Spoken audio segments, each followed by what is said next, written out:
L'exposition La guerre à hauteur d'enfant cachée, le cahier de Daniel Kahn est présenté au musée de la Résistance de Limoges.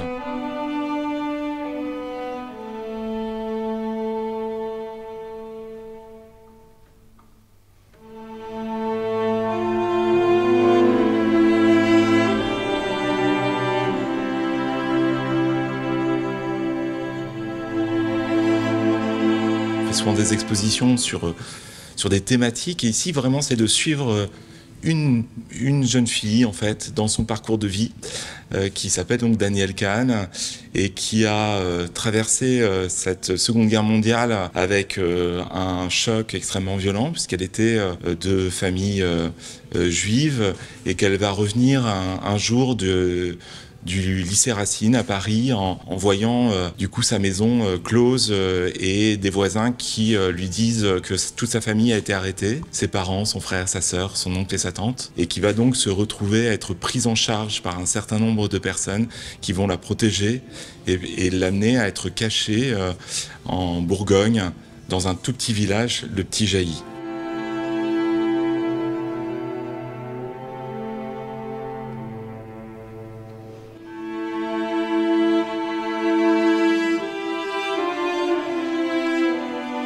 Cette exposition, elle se base sur un film d'abord, qu'on a donc co-réalisé, enfin en tout cas dont on est les co-auteurs avec Didier Roten, qui est le fils de Daniel Kahn et qui avait l'envie de porter à l'écran l'histoire de sa mère, dont il connaissait bien sûr ce qui s'était passé, mais ce qui a été déclencheur dans le fait de vouloir en faire un film, c'est la découverte des cahiers de Daniel, puisque Daniel, à partir du moment où elle a été cachée, a rédigé des cahiers avec des dessins dans les marges, et donc c'est une source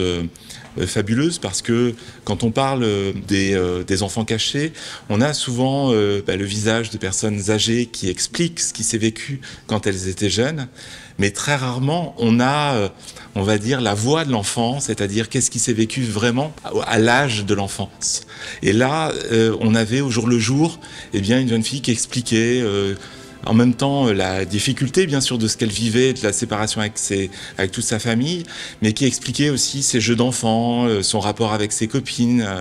les copains, les gens avec qui elle vivait. Et ça nous a paru vraiment essentiel de pouvoir avoir ce ressenti à hauteur d'enfant. Je vois maman Germaine, pâle comme un linge, devant un papier blanc et une croix rouge dessus.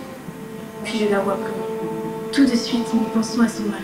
prisonnière d'Allemagne, dont on est sans nouvelles. Mais je pense à vous, tous les nuits, en essayant de garder toujours l'espoir. Puis nous avons su.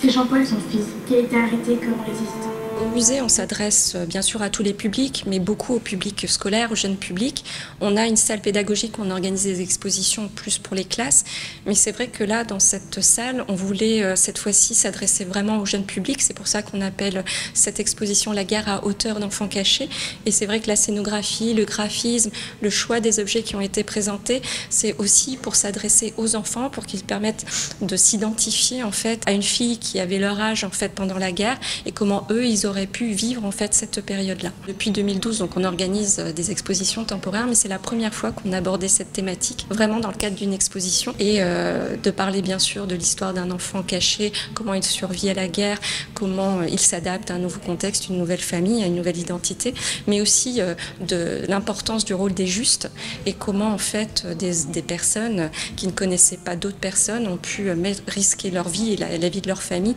pour sauver des gens qu'ils ne connaissaient pas. Et pour nous, ça c'est extrêmement important puisque c'est grâce à ça que près de 70 000 enfants ont été sauvés en France.